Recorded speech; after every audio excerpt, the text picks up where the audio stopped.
para a paz em Angola é de facto a notícia do dia. Mas ninguém melhor que o Mário Crespo é a pessoa habilitada para falar sobre isso. Muito obrigada, Mário Crespo, por estar aqui no Telejornal. Obrigado, o prazer é meu.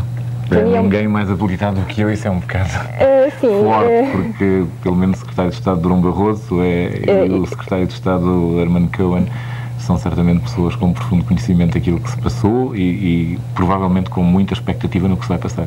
Eu falo no plano jornalístico, esqueci-me no plano jornalístico de acrescentar. Há gente também bastante qualificada em Portugal, de resto isto teve uma cobertura muito intensiva e sempre foi um tema que apaixonou os portugueses, que é engraçado o facto de ser Angola. Há ainda muita gente da nossa nação que pensa que pode voltar. E penso que estas negociações trouxeram Portugal para o top, não?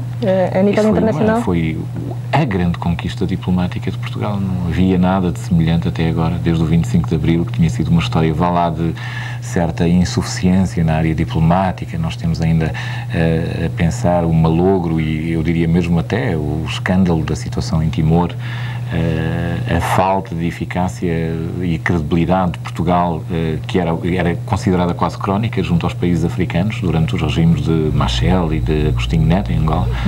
E agora, de facto, isto é uma mudança completa. De repente, Portugal passa a ser uma parte importante, uma parte capaz de dialogar e capaz de obter coisas que mais ninguém tinha conseguido.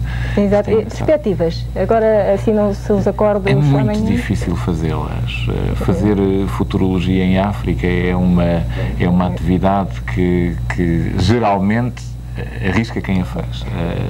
Não se pode dizer, há grande vontade, eu pelo menos pelos depoimentos quer do Jonas Savimbi, quer do José Eduardo dos Santos, alguns deles que eu colhi pessoalmente até, há muita vontade de levar um acordo de paz para a frente, de pacificar a zona.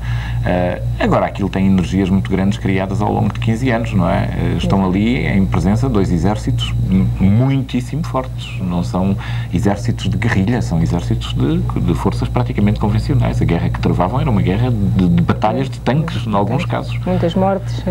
Elevadíssimos números de mortes.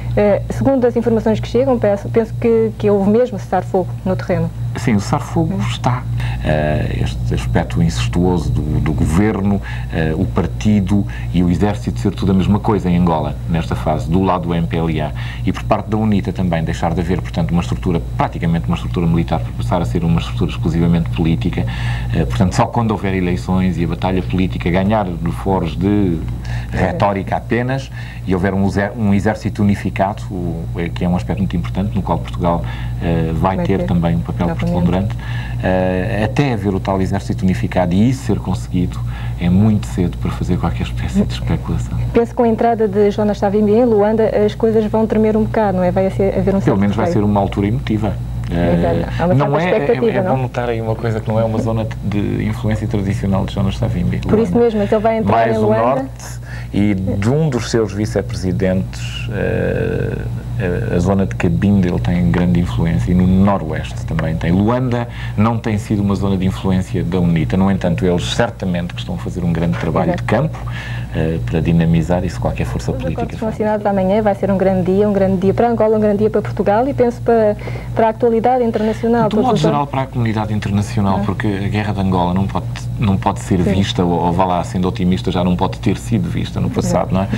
Como uma guerra exclusivamente civil angolana, envolveu muita gente de muitos países, envolveu Cuba, envolveu números imensos de alemães do leste, hoje em dia já não existe a Alemanha do leste, mas envolveu de facto números substanciais de conselheiros militares do leste, envolveu russos em enormíssima quantidade, soviéticos, que se mantêm de resto ainda lá, envolveu sul-africanos em quantidades desmesuradas também, a lutar de resto lado a lado com a UNITA. Portanto, foi um conflito de facto internacional.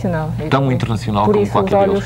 De modo que a intervenção ou a bênção da ONU por cima disto tudo e o facto de Portugal ter surgido como o pivô que resolveu estes elementos dá um prestígio ao nosso país que não tem, de facto, precedentes na história contemporânea.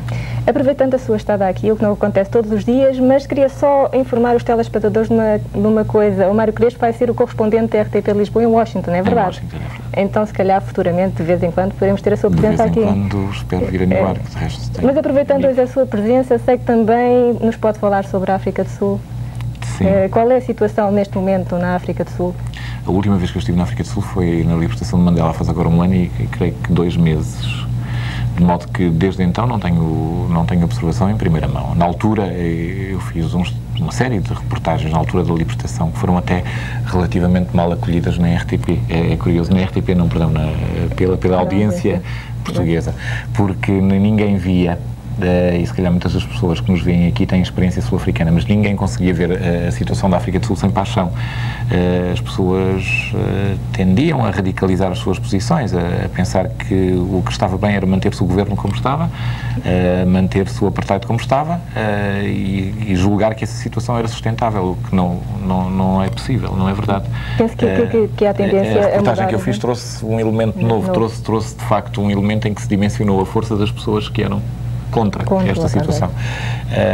E não estamos a falar só do ANC, estamos a falar de muita outra gente, inclusive gente branca, que entende que a situação de atitude perfeitamente colonial no país não é possível manter-se, não é possível conduzir os negócios que se conduziam, e a África do Sul é um país de grande negócio, tem empresários notáveis, alguns luso-sul-africanos que são modelos de empresários para Portugal, homens extremamente bem estabelecidos que revitalizaram a indústria. Há um fulano, por exemplo, que é lendário, que é o Joe Berardo, que descobriu uma maneira, por exemplo, de rentabilizar o minério o minério de ouro, já depois de ele ter sido retirado da terra e processado.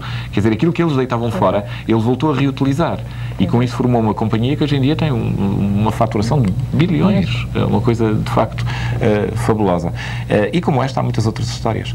De modo que é uma comunidade extremamente respeitável. Agora, paralelamente com isso, também há gente sem propriamente uma qualificação operária definida, sem propriamente uma vocação empresarial definida também.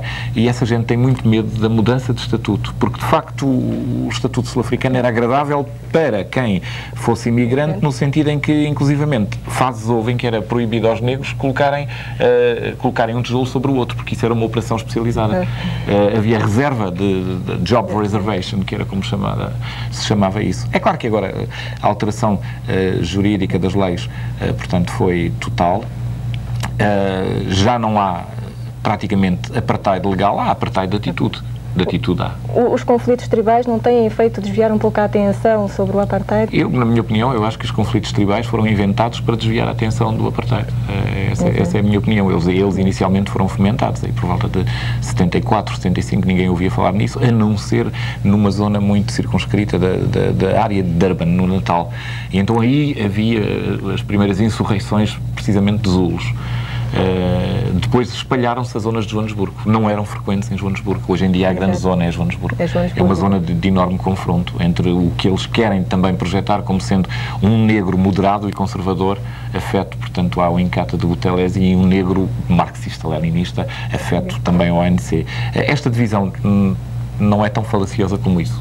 De facto, o ANC retém muito de marxismo e de leninismo que já não se vê noutras partes da África. Muito obrigada, Mário Crespo. Eu fiquei muito satisfeito pelo convite. Obrigado, Isabel. Espero tê-lo aqui brevemente, uma vez que vai ser o correspondente da RTP de Lisboa em Washington, e até uma próxima oportunidade. Foi um prazer e uma honra. Obrigado, por muito.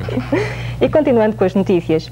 Conferência dos Presidentes do Parlamento Ibero-Latino-Americanos. O Presidente da Assembleia da República, Vítor Crespo, deu hoje as boas-vindas aos Presidentes dos Parlamentos Ibero-Latino-Americanos, que vão durante 2 dias estar reunidos em Lisboa na 7ª Conferência Anual.